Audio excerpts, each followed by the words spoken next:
Hello, welcome back to my YouTube channel, and this is Mr. Jovenel Narcisse in your Cotton, Leather, and Others YouTube channel. And for today's video, I'm going to unbox an item that I ordered from the United States on the last week of September through the Johnny Air Cargo Plus, which is my forwarder from the United States, and it is based in Los Angeles, California. The item that I ordered came from Levi's, USA, Levi's and Strauss, and this particular item came from Kentucky, USA, and it took 4 days to be shipped through FedEx. It took 4 days by land on FedEx, and after 4 days, it arrived in Los Angeles, California, and it was sent immediately to Manila, Philippines. And after 8 to 9 days, it arrived in my pickup point, and I have this. It's only now that I'm going to unbox this item. We will see what is inside.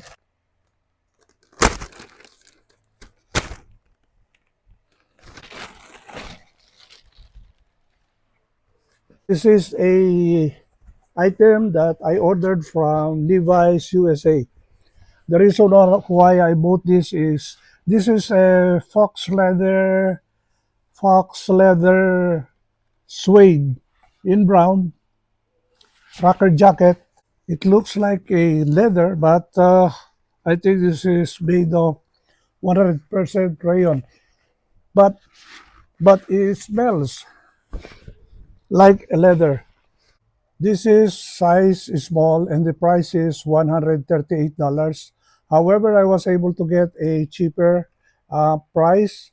I think it was $98 plus a tax of 9.5%, and the shipping was free. So it is a nice deal because this kind of leather jacket is not available here in the Philippines. And that's the reason why I decided to buy this.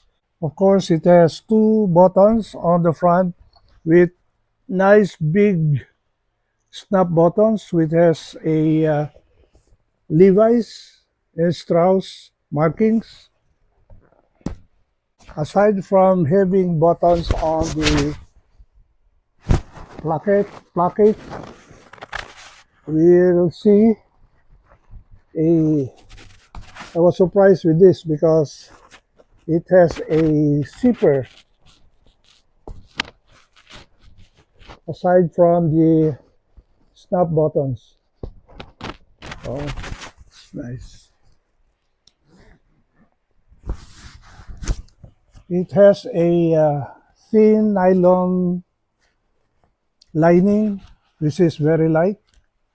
As usual, it has a one inside pocket on the left inside pocket because I'm going to measure the size dimensions of this jacket.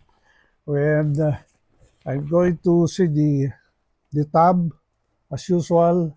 It says that this is the shell face. This means the one that is seen outside is 100% rayon, and the shell back is 100% polyester, which is the lining. Has those washing instruction. You can wash this, machine wash, cold, gentle cycle, but do not iron. Legit, and this is made in China. We're going to uh, see, and it has a color, and I like this. This is a lacquer hook tag, so this is nice. You can hang it like that. Iron Heart does not have this.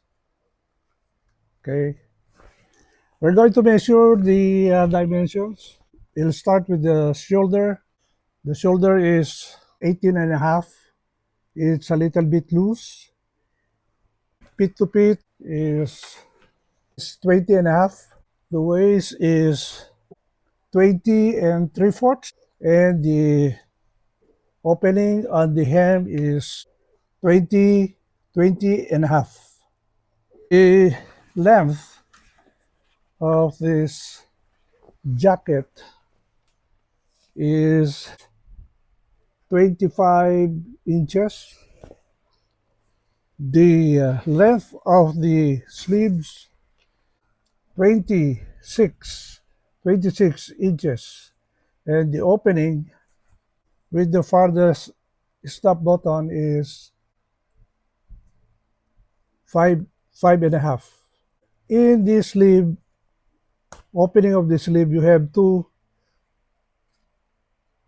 selections of snap buttons where you can have it looser, looser opening and a tighter opening. This is a nice jacket.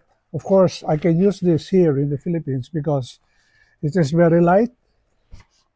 You have a hand warmer pockets on the side, left,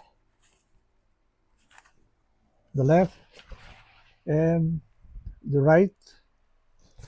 And of course, you have those two seam on the front, and at the back you have also a seam stitches or stitch at the back too.